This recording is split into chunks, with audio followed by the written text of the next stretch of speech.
This is a story about the woman who lives upstairs. If you were to ask me what she looks like, what was her soul or her spirit, I'd say she looks like this. Or maybe like this. The woman who lives upstairs likes to vacuum on Saturday mornings, sometimes before 8. But because she lives upstairs, the people in the apartment below hers can hear her vacuuming on Saturday morning before 8. There is no carpeting, but the woman who lives upstairs lives with 5 cats, so she vacuums. The woman who lives upstairs lives as if she's all by herself. She doesn't act as if she lives in a building with other people who can hear her vacuuming on Saturday mornings before 8. The woman who lives upstairs is always right in her own mind. That's why she puts signs up everywhere to try and curb or correct how everyone else is living. The woman who lives upstairs is also the self-appointed gardener in the small communal building that she shares with other people, so that no one else has a chance to enjoy gardening. The woman who lives upstairs is friendly with strangers, waving at passers-by, but not with the people who live in the communal building. The woman who lives in the apartment below the woman who lives upstairs likes a quiet life, but it doesn't fit the habits of the woman who lives upstairs, who likes to live as if she's the only one inhabiting the communal building, who seems to only have a social life with her cats, with whom she speaks in strange voices, as people do sometimes who live with cats. The woman who lives in the apartment below the woman who lives upstairs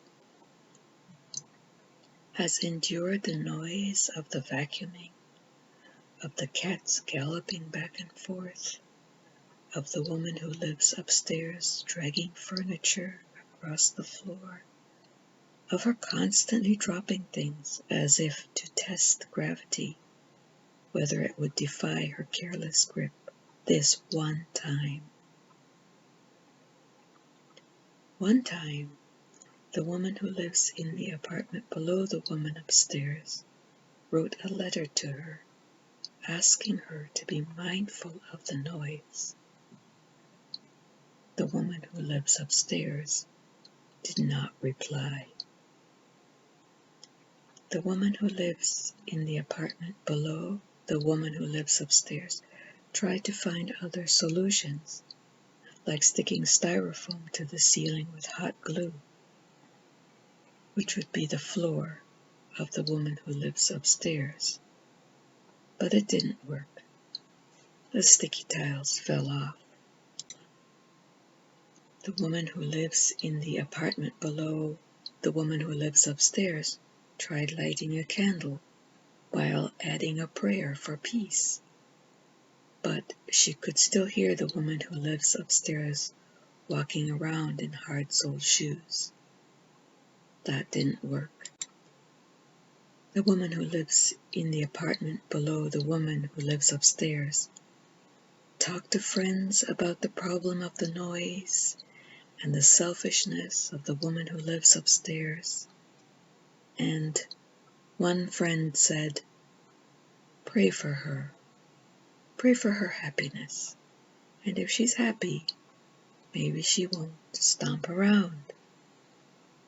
So the woman who lives in the apartment below the woman who lives upstairs prayed for the woman upstairs, prayed for her happiness, but she still stomped around and, moreover, slammed doors, and her vacuum cleaner was evermore like a thunder on Saturday morning as she rolled it back and forth over her floor, which was the ceiling of the woman who lived in the apartment below hers. Eventually, the woman who lives in the apartment below the woman who lives upstairs went to see her doctor, who said, "You have to take care of your blood pressure. What is wrong?" And she said, "It's not peaceful where I live. There's a lot of vacuuming and stomping and cats galloping above my head." Then she sighed. As it turns out, the woman who lived upstairs ended up not feeling well for about 3 weeks. And she was quiet. As it also turns out, the woman who lived downstairs was also not feeling well for about 3 weeks. But she had to keep working, so she worked from home. It's the modern time, so she worked on her computer, did her work, and sent it in, all while trying to rest and recover. While she was busy working, she was so focused on doing her work, she realized that she could only pay attention to her work and not the noise coming from the activities of the woman who lived upstairs, who, although she was not well, still managed to vacuum. The woman who lived below the woman who lived upstairs saw that she could not be well served by dividing her attention. So, as long as she continued to focus on her work and stay fully engaged in what she was doing, she was able to ignore the busyness of the woman who lived upstairs. And because of this long, drawn-out experience, the woman who lived in the apartment below the woman who lived upstairs learned a lesson. If you stay focused where you find your benefit, where you find what matters to you, then all other distractions become secondary or else unimportant. And so it is that, despite a difficult situation, the woman who lived below the woman who lived upstairs was able to learn something from it in the long run. The woman who lives upstairs is still noisy. She's still selfish. She's still antisocial. Her cats are still noisy.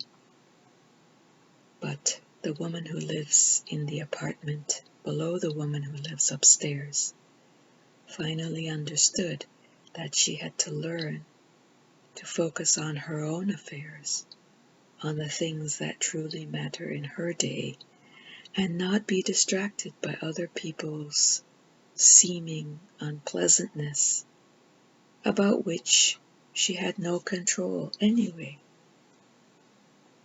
Now, they didn't all live happily ever after, but the blood pressure of the woman who lives in the apartment below the woman who lives upstairs did go down.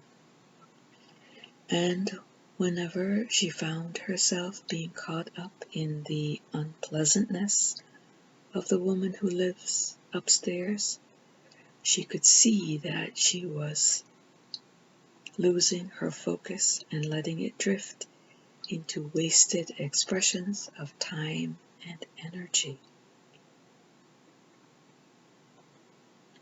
And one day, at the end of a long, strange summer, when everyone in the world was wearing masks on their faces, when the noises from the woman who lived upstairs, her galloping cats, her early morning vacuuming, her constant dropping things, her droning air purifier, because she had cats, when none of that held as much attention for the rest of the people in that communal building, and especially the woman who lives in the apartment below the woman who lives upstairs. A moving van pulled up to the parking space at the front of the communal building, and one by one, as her furniture was carried out and carefully placed in the van, and her cats in their 5 individual crates were carried out,